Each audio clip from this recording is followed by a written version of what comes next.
নমস্কার বন্ধুরা, সবাইকে শুভ সকাল। আজকে আবার একটা নতুন করে সিনারি ড্রয়িং নিয়ে তোমাদের সঙ্গে আমি চলে এসেছি। তো দেখো, ভিডিওটি শেষ পর্যন্ত খুব আস্তে আস্তে মনোযোগ সহকারে দেখবে। ভালো লাগলে লাইক কমেন্ট অবশ্যই করবে। তো সবার প্রথমে আমি মাঝখানে একটা পুকুর আঁকবো বা জলের একটু লেক মতো আঁকবো বলে একটু গোল করে নিয়ে তার পাশে লম্বা লম্বা দুটো গাছের মতন করে নিয়েছি। তো তোমরা দেখে বুঝতেই পারছো এই দুটো আমি তাল গাছ আঁকবো। এবার তাল গাছ আঁকার সহজ কৌশলটা একটু দেখে নাও, তাহলে তাল গাছটা দেখতে খুব সুন্দর লাগবে।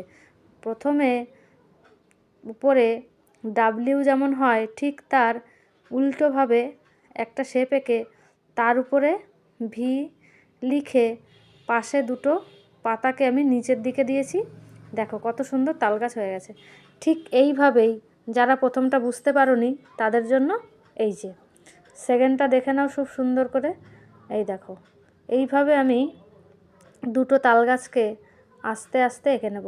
তাল গাছের পাতা কিন্তু খুব শক্ত হয় এবং খুব ধার হয়, সাবধানে না হাত দিলে হাত কেটে যাওয়ার সম্ভাবনা থাকে। এবার দেখো, তাল গাছের গায়ে যে বর্ডারগুলো থাকে সেগুলো সমান্তরালভাবে আস্তে আস্তে দিয়ে দিলাম। এবার খুব সুন্দর লাগছে দেখতে। এখানে আমি একটা গ্রামের দিকে হয় যে ধান হয় মাঠে, সেই ধানগুলোর খড়গুলোকে এরকম উঁচু করে ঢিবি করে রাখে, যেগুলোকে আমরা বলি খড়ের পালা বা খড়ের গাদা। তো সেটা এঁকেছি এবং তার পাশে একটা ছোট্ট ঘর আঁকবো। তার জন্য তোমরা সবাই জানো, প্রথমে একটা রেক্ট্যাঙ্গেল বা আয়তক্ষেত্রের মতো, তার পাশে আর একটা ত্রিভুজের মতো এরকম ছোট ছোট কতগুলো শেপ আঁকলেই ছোট্ট একটা কুঁড়ে ঘর আঁকা হয়ে যাবে। এবার ঘর এঁকেছি, এবার ঘরের দরজা জানলা আঁকবো। দেখো, গাছের পেছনে কিচ্ছু সামান্য একটু দেখা যাচ্ছে সেইভাবে। এবার ঘরের পাশে বড় একটা গাছ আঁকবো, গাছের তিনটে মোটা মোটা ডাল এবং তার পাশে এবার গাছটাকে আকার দিয়ে দেব। দেখো, গাছের পাতাগুলো দূর থেকে যেমন গাছগুলোকে আমরা ত্রিভুজের মতো, গম্বুজের মতো অনেক রকম আকার হয়, সেরকমই তোমরা তোমাদের মনের মতন একটা আকার দিয়ে দেবে। এবার তার পেছনে দূরের যে প্রাকৃতিক দৃশ্য সিনারি হয় সেটা আঁকবো।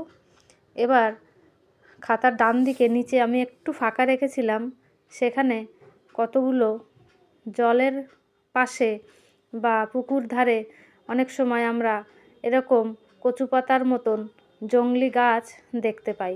ঠিক সেরকমই কতগুলো জংলি গাছের পাতা এরকম পান পাতার মতন এঁকে দেব। তোমরা আস্তে আস্তে আঁকবে। এই দেখো, হার্ট শেপ টাইপেরও হয়, তো একটু সরু সরু হয়। বুনো কচু গাছ বা জংলি এরকম গাছের পাতা হয়। তোমরা যদি গ্রামে থাকো বা যারা শহর থেকে দেখছো, গ্রামে বেড়াতে গেলে এগুলো দেখতে পাবে, শহরেও দেখা যায়।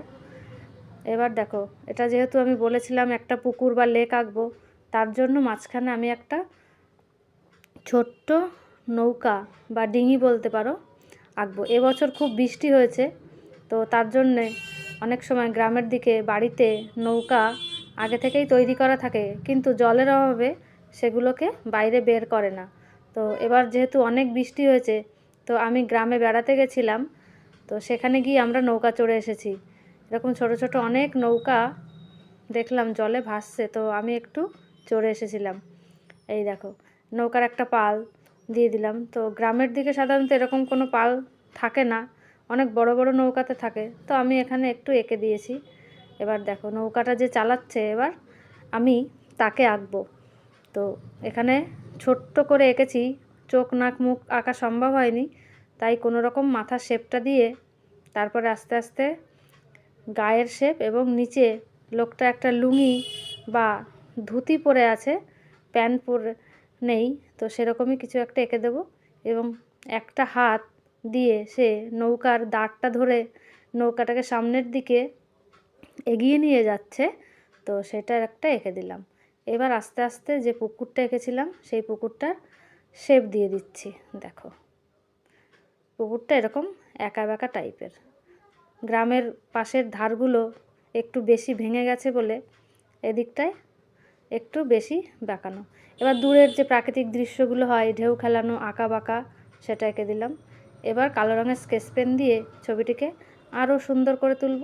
তো ভিডিওটি শেষ পর্যন্ত মনোযোগ দিয়ে দেখার জন্য তোমাদের অনেক ধন্যবাদ। ভালো লাগলে আমার চ্যানেলটিকে অবশ্যই সাবস্ক্রাইব করবে এবং বন্ধুদের সঙ্গে শেয়ার করবে। তো কালো রঙ দিয়ে আঁকা হয়ে গেলে আমি খুব সিম্পল সাধারণ কয়েকটি বেসিক রঙ দিয়ে ড্রয়িং করেছি। তোমরা সেরকম করার চেষ্টা করবে। তো ভালো লাগলে অবশ্যই একটা লাইক করবে। তো বন্ধুরা, এই দেখো কালো রঙ দিয়ে করা হয়ে গেছে। তারপরে নৌকাটাকে কালার করব। তো আমি যেমন কালার করেছি তোমরা তোমাদের পছন্দের মতো করতে পারো, মানুষটির গায়ের রং, জামা, ঠিক আছে। তো দেখো ওই যে এখানে আস্তে করে একটু করতে হবে, না হলে একবার ভুল হয়ে গেলে আর মোছা যাবে না।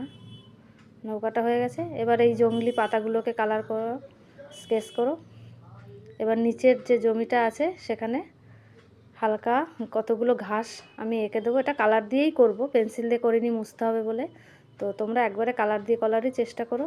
তো ততক্ষণে ভালো লাগলে অবশ্যই লাইক করবে। সবশেষে কালার করার পরে কেমন লাগে অবশ্যই কমেন্টে জানাবে। সবাইকে দেখার জন্য অনেক ধন্যবাদ। টাটা।